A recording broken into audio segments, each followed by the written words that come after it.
मतलब रिपोर्ट शुरू कर दी, वीडियो की रिपोर्ट शुरू हो गई है भाई। अपनी बात शुरू करते हैं भाई। जितने भी हैं ये 19-20 भाई, इसको साथ के साथ शेयर कर देना भाई, शेयर कर देना साथ के साथ, ताकि ये रिपोर्ट जो शुरू हो रही है ना, ये रिपोर्ट करते रहेंगे। इनका काम है रिपोर्ट करना, ये रिपोर्ट लगाते रहेंगे, कोई दिक्कत नहीं।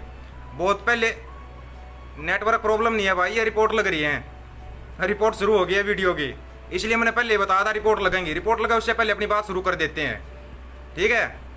तो भाई मैंने बहुत पहले एक बात बताई थी, गलवान घाटी पे कितना बड़ा झूठ बोला था इस सरकार ने, बोला था झूठ, बहुतों ने बोला था गलवान घाटी पे एक बार बोल कर गए थे। अब सुन लो गलवान घाटी वाला झूठ। वहाँ पर चाइना ने रोड बना दिया भाई। जब ये बोला था वो ज़मीन किसी की नहीं, ज़मीन हमारी है, तो चाइना ने रोड कैसे बना दिया? वो वहाँ पर अपने बंकर बना रहा है, कैसे बना रहा है? सरकार का पहला झूठ, और इतना बड़ा झूठ जिसकी कोई लिमिट नहीं है। झूठ नंबर 1। झूठ नंबर 2, पुलवामा हमले की आज तक जांच नहीं हुई है। बोला था ना कि जांच बिठा दी है, उसकी पूरी जांच होगी, ये होगा, कोई जांच नहीं होगी उसकी। कल फिर पुलवामा में मुठभेड़ हुई थी, जवान शहीद हुए हैं, कौन जवाब देगा भाई उनका? जो 43 जवान पहले शहीद हो गए थे, 22 जवान गलवान में शहीद हो गए थे। क्यों ये सरकार बार बार जवानों के ऊपर राजनीति करती आ रही है भाई?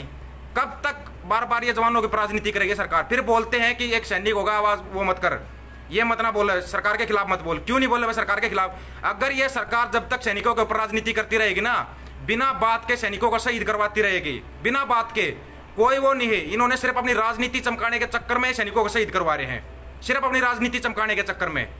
दे दिया पुलवामा का जवाब? आज तक नहीं दिया। एक कोई नाचने गाने वाला मर गया, उसका सीबीआई जांच, ईडी जांच, पता नहीं कौन कौन सी जांच चल रही है उसकी।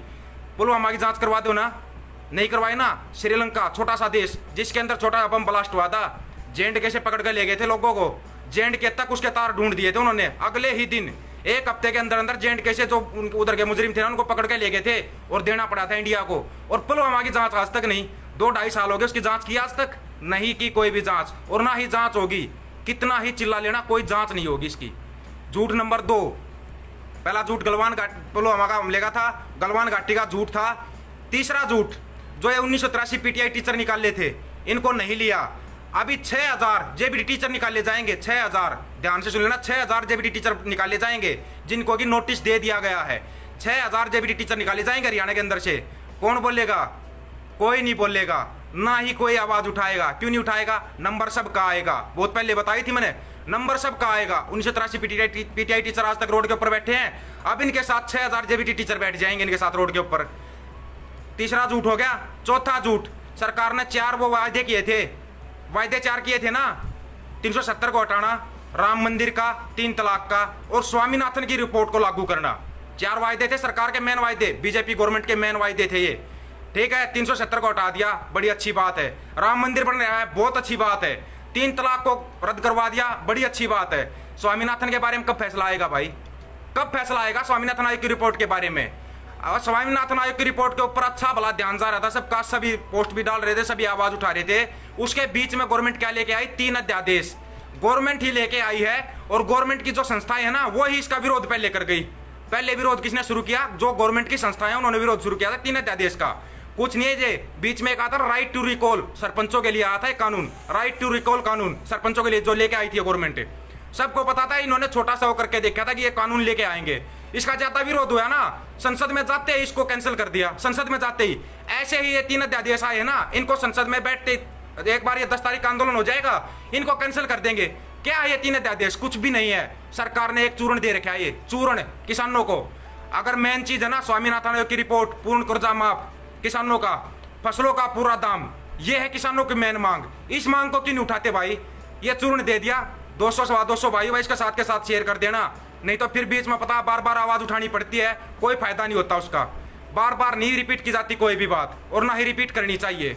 जो ये 10 तारीख का ये आंदोलन हो रहा है ना, सरकार इसको 3 अध्यादेश की मांग नहीं करनी इस आंदोलन के अंदर। स्वामीनाथन आयोग की रिपोर्ट, पूर्ण कर्जा माफ, और किसानों को पूरा फसलों का पूरा दाम मिलना चाहिए, ये मांग होनी चाहिए। ये मांग होनी चाहिए, ना कि 3 अध्यादेश की। 3 अध्यादेश कुछ नहीं है, सरकार 1 मिनट में मान लेगी, फिर बोल देंगे हमारा आंदोलन सफल हो गया। कौन सा आंदोलन था भाई जो सफल हो गया? ये कोई आंदोलन नहीं है। ये आंदोलन करना स्वामीनाथन के लिए करना है। अगर किसानों ने आंदोलन करना है तो अपनी मांग को उठाओ, जायज ढंग से उठाओ, और एकता में सबसे बड़ा बल होता है भाई, एकता में। एकता नहीं करोगे, अलग अलग ऐसे पिसते रहोगे। अभी पीटीआई टीचर रोड के ऊपर बैठे थे, कोई साथ नहीं गया, किसानों ने फिर भी उनका साथ दिया, लेकिन पीटीआई टीचर साथ नहीं आए। अभी जेबीटी टीचर निकाले जाएंगे, ये जेबीटी टीचरों के पास अभी भी टाइम है, टाइम से पहले किसानों का साथ दे दो, टाइम से पहले सभी को। कोई भी किसी भी मंच अलग अलग हो सकते हैं, लेकिन टाइम पे एकता होनी जरूरी है। किसानों से बढ़ के कुछ भी नहीं है, किसानों से बढ़ के कुछ भी नहीं है, किसानों का साथ दे दो, अभी भी टाइम है। लेकिन साथ देना स्वामीनाथन आयोग का पूर्ण कर्जा माफ, फसलों का पूर्ण दाम, जो स्वामीनाथन आयोग की रिपोर्ट के मुताबिक है ना, वो फसलों का पूर्ण दाम मिलना चाहिए। 300 साथ के साथ भाई शेयर करते रहना, इसको बार बार नहीं बोलना पड़े, ना ही बार बार कहना पड़े शेयर करने का। लेकिन क्या हो रहा है, ये बोलना पड़ रहा है।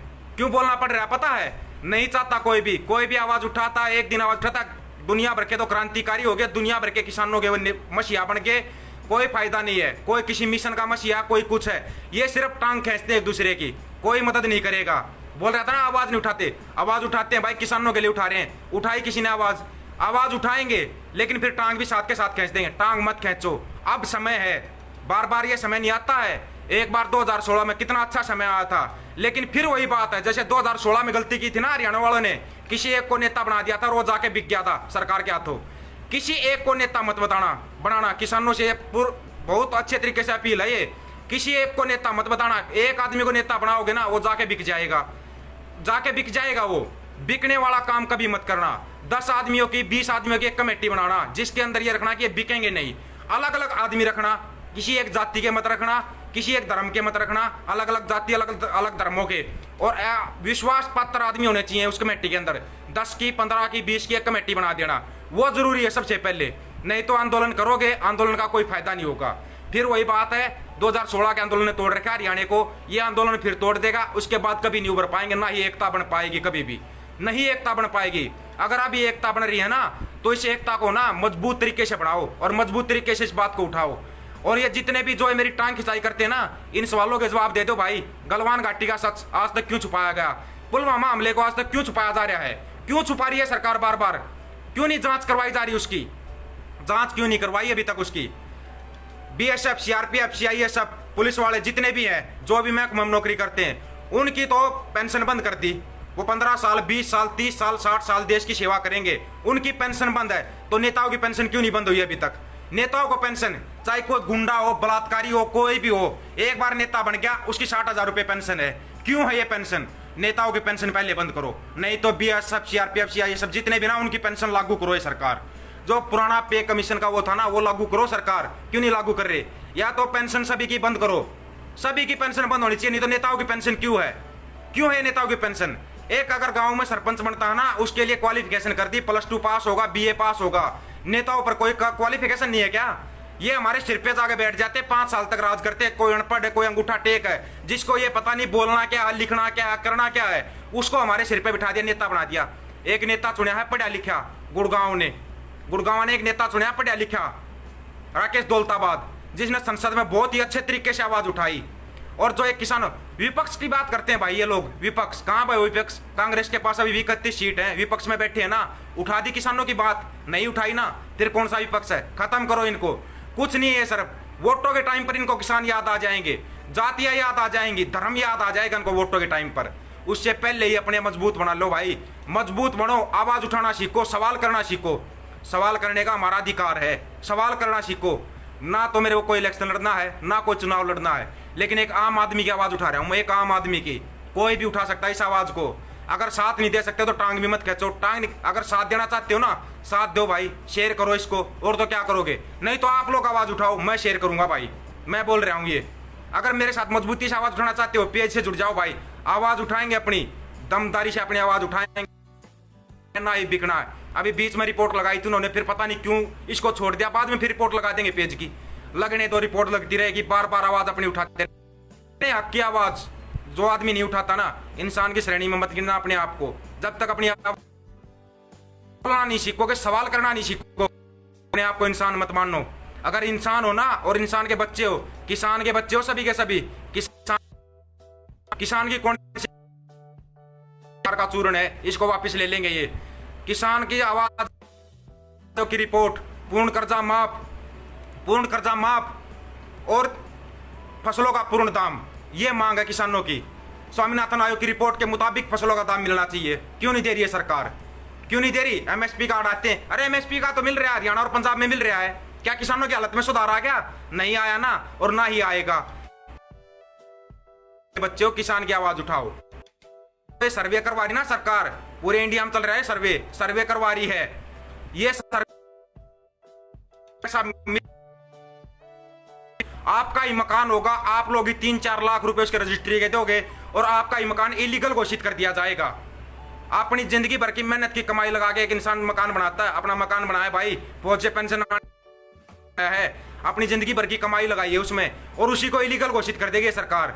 मेरा मकान इलीगल घोषित हो जाएगा, तुम लोग खुश होगे, कल को तुम्हारा भी होगा, फिर हम खुश हो जाएं। इससे कोई काम नहीं चलेगा भाई। आज किसी गरीब का मकान तोड़ रहे ना, आवाज सभी मिलके उठाओ। जब तक मिलके आवाज नहीं उठाओगे ना, सरकार के कानों तक आवाज नहीं जाएगी, तब तक कोई सुनने वाला नहीं है, कोई भी सुनने वाला। अगर सुनना है ना, अपनी मजबूती से अपनी आवाज उठाना सीखो। अपनी आवाज को जब तक मजबूती से नहीं उठाओगे ना दोस्तों, ऐसे ही अलग अलग मारे जाओगे। कभी आपको धर्मों में बांट के मारेंगे, कभी जातियों में बांट के मारेंगे, कभी गवर्नमेंट की नौकरी के एम्प्लॉइयों में बांट के मारेंगे। कल पीटीआई टीचर थे, अभी जेबीटी टीचर हैं, परसों रेलवे वाले थे, निजीकरण कर दिया और उन बंदों को निकाल दिया। वो रेलवे वाले हड़ताल कर रहे हैं, पीटीआई टीचर हड़ताल कर रहे हैं, किसान हड़ताल कर रहे हैं, अभी ये जेबीटी टीचर हड़ताल करेंगे, सभी हड़ताल कर रहे हैं। अरे सभी पहले एक मंच पे आ जाओ ना भाई, इसको शेयर करना, एक मंच पे आ जाओ, एक आवाज उठा लो, एक आवाज बन लो भाई। जब तक एक आवाज नहीं बनोगे ना, तब तक मेरे भाई कुछ गुजारा नहीं होगा। 350 भाई इसको शेयर कर देना भाई, साथ के साथ शेयर करते रहना, बाद में शेयर कर देना, लेकिन भाई सच सुनने का मादा रखो। किसी को गलत नहीं बोल रहे हम, हमारे को सरकार से कोई दिक्कत नहीं है, लेकिन सरकार अच्छे काम करो, हम सरकार के गुण गाएंगे, सरकार चाहे किसी की भी हो। आज बीजेपी है, कल कांग्रेस आ जाएगी, परसों इनेलो आ जाएगी, कोई भी सरकार आओ यार, सरकार आओ, सरकार है ना बदलती रहती हैं, लेकिन भाईचारा कभी नहीं बदलता, इस चीज का ध्यान रखना। इसलिए एकता बना के रखना दोस्तों। ये अलग अलग जो बना के काट रही है ना, डिवाइड एंड रूल कर रही है सरकार, इसको तोड़ दो, इसको तोड़ दो। जब तक इसको नहीं तोड़ोगे ना, तब तक कुछ भी फायदा नहीं है भाई। ऐसे ही अलग अलग करके सरकार मारती रहेगी, कभी आप लोगों को जातियों में बांट देगी, कभी धर्मों में बांट देगी, अभी ये आपको नौकरियों के हिसाब से बांट के मार रही है। पहले एक मंच बना लो ना भाई, पहले एक मंच बना लो, एक मंच पहले ही बना लो, ताकि सरकार तोड़ ही ना सके। एकता में बहुत बल है, बचपन से पढ़ते आए थे, 4th क्लास से पढ़ते आ रहे हैं, वो एकता गई कहाँ पे भाई? जब तक एकता नहीं बनाओगे, एकता में नहीं रहोगे ना, ऐसे ही सरकार अलग अलग मारती रहेगी।